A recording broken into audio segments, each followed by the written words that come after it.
O outro elemento que a gente está trazendo para essa conversa, o microRNA. O microRNA ele pode ser dosado tanto no tecido quanto nos fluidos corporais. E a gente vai ver que eles são excelentes marcadores diagnósticos, prognósticos e terapêuticos.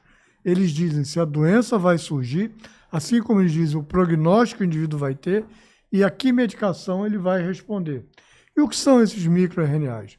Os microRNAs são produzidos no núcleo da célula, encaminhados por microvesículas e saem da célula, sejam dentro de exossomos, seja dentro de microvesículas, sejam ligados ao colesterol HDL. Então, a gente vai ter microRNA circulante produzido na célula, dosável dentro de exossomos, dentro de microvesículas ou simplesmente ligados ao colesterol. E o que é esse microRNA? É algo que toda célula faz, existem centenas de microRNAs já identificados, e cuja função principal é alterar a transcrição do RNA mensageiro. O RNA mensageiro é desenhado no DNA e vai ser liberado para promover tal comportamento em tal célula. Aí essa mensagem que ele vai levando é modificada pelo microRNA. Então, o microRNA ou acaba com essa mensagem, ele faz uma repressão da transcrição, ou ele altera essa mensagem. Em outras palavras, aquele comportamento celular desenhado pelo DNA vai ser modificado. Aquela célula não vai ter mais um comportamento normal, e como nós estamos falando de câncer, ela vai ter um comportamento neoplásico.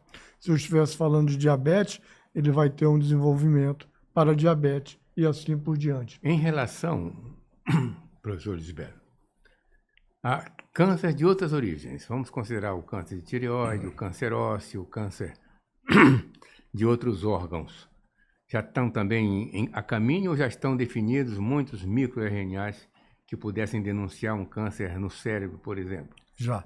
Essa definição já existe para um grande número, mas os métodos de detecção ainda são métodos ultra sofisticados, muito caros.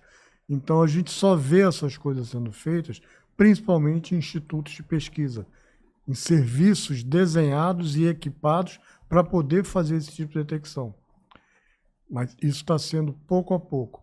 Agora, o outro lado da moeda, que é o uso dessa informação, é que é praticamente zero no nosso dia a dia.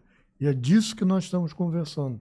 Nós já temos instrumentos que poderiam modificar em muito os nossos métodos de busca de diagnóstico de câncer ou de outras doenças, mas a gente ainda está, por mais que a gente possa pensar que tomografia computadorizada é algo muito avançado, quando a gente olha para isso, a gente está no período paleolítico.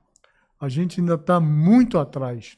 A gente já tem instrumentos, a gente já tem recursos que vão permitir um rastreamento muito antes de sinais precoces da doença. E a gente ainda não está usando. Isso que eu estou falando ainda não está transposto para a nossa prática clínica na maior parte do mundo, a não ser em serviços de pesquisa. Aqui, para a gente ver, então, uma célula cancerosa vai liberar diferentes microRNAs que vão ser capazes de gerar angiogênese, tumorigênese, invasão vascular, interação com outras células, inibição do crescimento, aumentar o tumor, supraexpressão daquelas proteínas, todos esses comportamentos anormais vistos no câncer, nascendo a partir do microRNA formado equivocadamente, de uma alteração daquele microRNA no comportamento da célula para que ele se destina. E a gente vê, então, que já alguns exemplos de microRNAs identificados associados a algumas situações do câncer de pulmão. Por exemplo, no câncer de pulmão, há um escape da nossa imunidade anticâncer. Nós temos uma imunidade para bloquear o desenvolvimento de células oncológicas. E algumas células escapam desse controle imune. Por que que elas escapam? Porque houve a ação do microRNA 146, 152, pelo menos esses são dois já identificados. E assim como o metabolismo energético de uma célula neoplásica é muito maior do que o metabolismo energético de uma célula não neoplásica. Quem é que aumenta essa energia dentro da célula? Alguns microRNAs.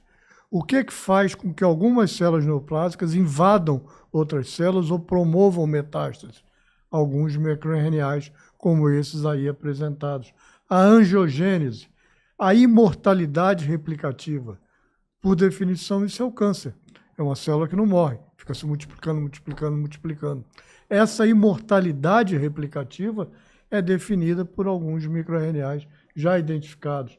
Essa resistência à morte celular, à apoptose, é promovida pela ação de alguns microRNAs e assim por diante.